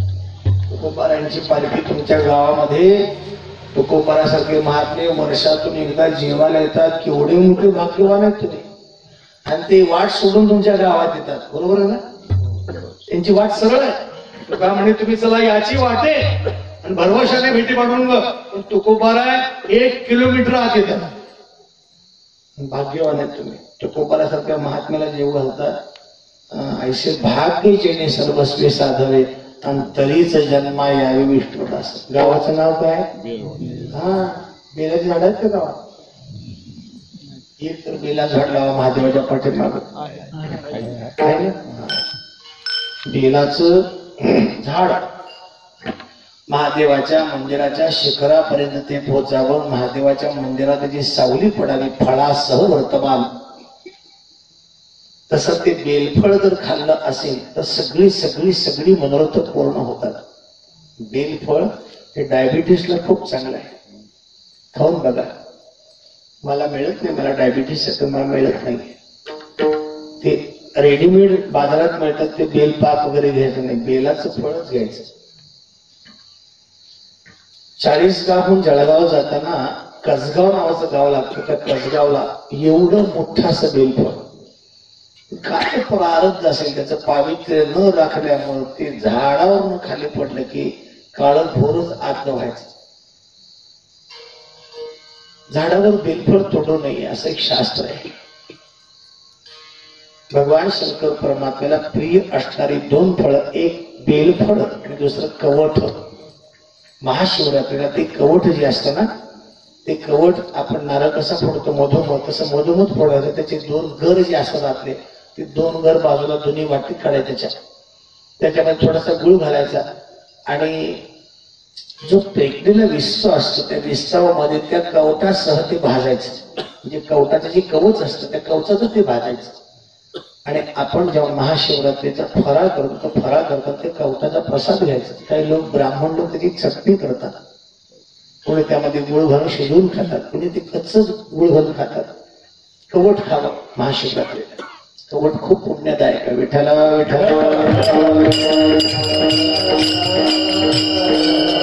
हे निघाले बा. पहिला यांचा विसावा 250 किलोमीटर. काशी सुटल्यानंतर त्रिवेणी संगमावर आले आणि त्या त्रिवेणी संगमावर सगळा हा थवा उतरला. नदी पाणी बघून दिंडी उतरते. आता हल्लीच्या दिंड्या हॉटेल बघून उतरतात. काय काय दिंड्याची तुम्ही बघा पत्रिका, या हॉटेलवर मुक्काम, त्या हॉटेलवर जायचं नाही.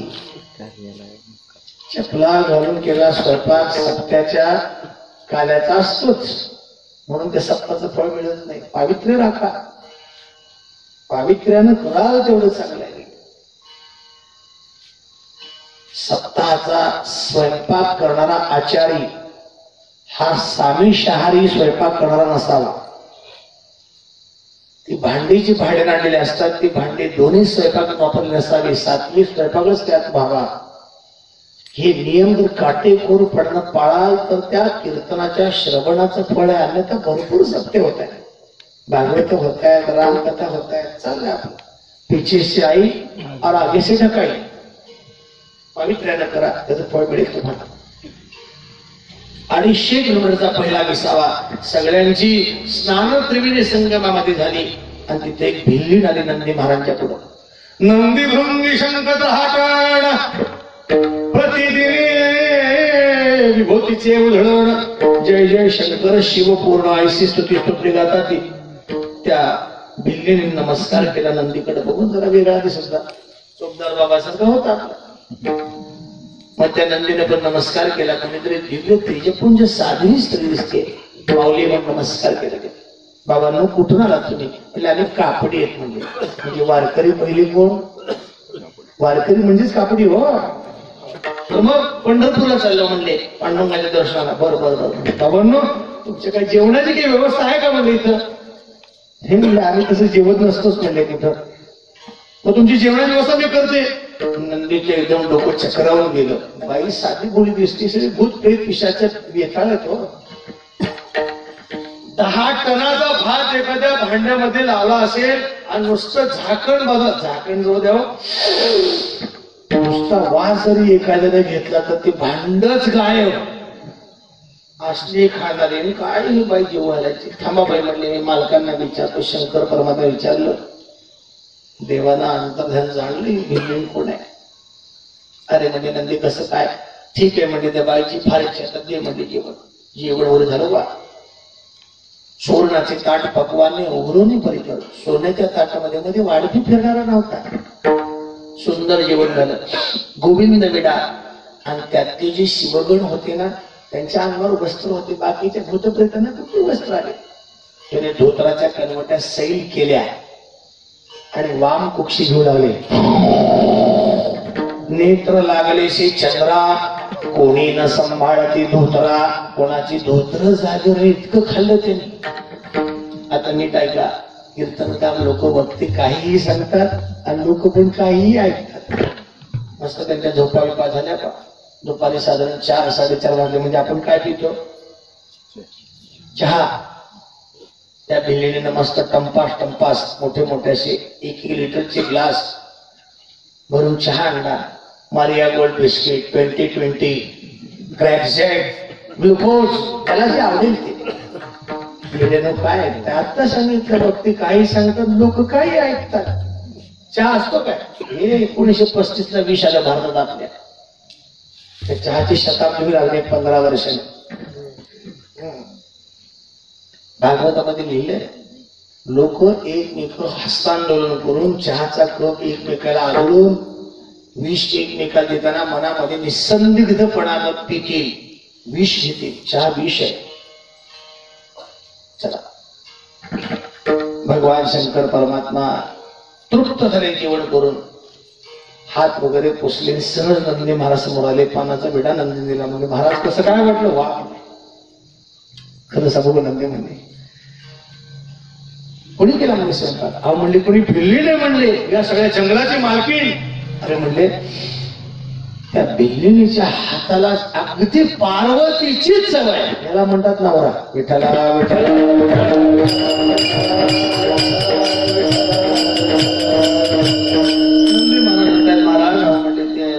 जिने आपल्याला अन्नदान केलं, तिला काही नारळ द्या. असं होय, नारळ द्यायचं असं होय, हे सुद्धा माहिती आहे. त्याला गोळा म्हणतात. नारळ त्या जंगलातला घेतला आणि त्या भिल्लीने सांगितलं, माय जा म्हणले, तेवढं श्रीफळ प्रसाद घे. नंदी महाराज सांगितले, मी दिंडी तो उठवतो, लोकांना लाईनला लावतो. आता ही भिल्लीन गेली तशी पर्णकुटी बांधली, तात्पुरतं घर बांधवतं पर्णकुटी. भगवान शंकर परमात्मा अर्धोन मिनिट डोळे करून बसले होते, ध्यान बसले होते. त्या भिल्लीने आपला नमस्कार केला. पर्णकुटीच्या बाहेरच बांगड्यांचा आवाज आला. भगवंताने आपली दृष्टी उघडली आणि आशीर्वाद दिला.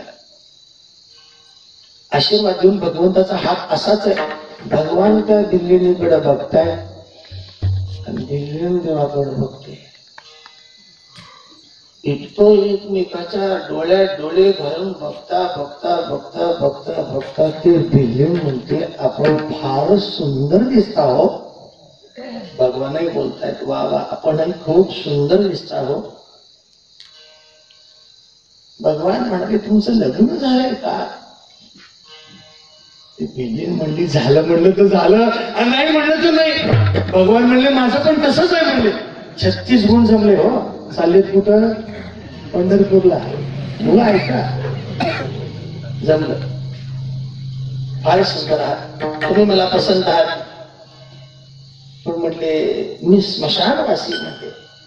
अहो म्हणले, तुमच्यासारख्या अशी बरोबर विवाह करणारी ती सुभगा म्हणावं लागत तिला. सुभगा फार मोठी भाग्यवान. मी पसंत आहे का? अहो तुमच्यासारखी त्रैलोक्य सुंदरी कोण नाही म्हणणार आहे. मी स्मशानवासी असून तुम्ही मला पसंत केलं, हे माझं भाग्य आहे. दोघांच्याही लग्नाचा विचार झाला, तोपर्यंत दिंडे सगळी क्रमवार लागली. पण ती जी भिल्ली नव्हती ती हुशार होती. हा बाई म्हणली, पुरुषाचं हृदय काय सांगता येत नाही बाई, तुम्ही पहिलीनं सोडलंय ना म्हणली. भगवान म्हणले, हो हो सोडले. आणि यदा कदाचित मला सोडतात तर ते म्हणले, नाही नाही नाही, असं कधीच होणार नाही, सोडणार नाही म्हणले तुला. असं नाही म्हणले, तुम्ही ज्या देवाच्या वारीला चाललात ना, त्या देवाच्या वारीचं वचन देऊन मला सांगा म्हणले. देवाचं नाव घ्या म्हणले. त्या पार्वतीचा हात केला आणि वचन देताना हातावर हात ठेवला आणि भगवान पांडुरंग परमात्म्याचं स्मरण करून भगवान बोलतात, शंकर परमात्मा, पांडुरंगा शपथ, मी तुला कधीच सोडणार नाही असं म्हटल्याबरोबर त्या भिल्लीने हात काढला आणि ती भिल्लीनच पार्वती झाली. सर्व दिंडी भूत प्रेतासह वर्तमान पंढरपूरला आली. दक्षिणेकडे भूत प्रेत पिशाचे गेले. नंदीच्या पुढे शेपूट वड पुढे शिंगोड असा प्रकार आला. महाद्वार घाट चढून वरत्याने सगळ्यांची स्नानं झाली आणि नंदी महाराज म्हणले, बाबा मी काही येत नाही म्हणले, मी इथंच थांबतो. तो नंदी आजही पंढरपुरात 11 रोज मारुती समोर आहे. पार्वती अजूनही पंढरपुरात आली नाही. ती पार्वती स्टेशन रोडला पद्मावती देवी म्हणून तिथे स्थान आहे. आणि यानंतर गणपती बाप्पाची संक्रांत आली. गणपती बाबा कोणी सोंड ओढते, कोणी त्यांना चिमटा काढते. तो गणपती चोखोबाऱ्याच्याकडे पाठ करून पूर्वाभिमुख होता. तो आता गणपती चोखोबाऱ्यांच्या उजव्या हाताला असं आयताकृती एक वळणात मंदिर आहे, समोरच अगदी चोखोबारांच्या समाधीच्या उजव्या हातात तो गणपती. सर्वांचा वीट आला, सर्वांचा त्याग केला. नीट ऐका, वीट आला, वीट आला, वीट आला, विठ्ठला विठ्ठला अवघी याचा वीट आला, तू एकदा आवडसी. हे भजन म्हणजे विठ्ठल. सर्वांचा वीट येऊन तो आवित परमात्मा आवडणं. भगवान शंकर परमात्मा सिंहासनावर चढले, देवाला आलिंगन दिलं, देवाच्या चरणामध्ये डोकं ठेवलं, मस्तक ठेवलं. प्रथम भेटी आलिंगन, मग चरण वंदावे. देवाला विचार केला, हा काय मागे त्याच्यापेक्षा अधिक द्यायचं. ते बोला भगवान, बहु केली वणा वणा, बहु केली वणा वणा. पाय किती झाला, काय हवंय तुम्हाला? भगवान शंकर परमात्मा बोलतायत, मुंगीला रेघन मिळण्याकरता झालं नाहीये, मला फक्त थारा द्या. एका जनार्दने थारा अंती द्यावा माझा पामरा. मला थारा द्या म्हटल्यावर देव डोंगरीतून वाकले आणि बसा म्हणजे डोंबल्यावर आमच्या. बसा डोंबल्यावर म्हटल्याबरोबर भगवान शंकर परमात्मा भोळे असल्यामुळं मागचा पुढचा विचार केला नाही. जसे उठले तसे देवाच्या डोक्यावर बसले. त्याला म्हणतात परब्रह्मलिंगम म्हणजे पांडुरंगम. भगवान पांडुरंग परमात्म्याच्या स्वरूपाला ते प्राप्त झाले. म्हणून नरहरी महाराज म्हणतात, सर्व सुखाचे आगर आगर, सर्व सुखाचे आगर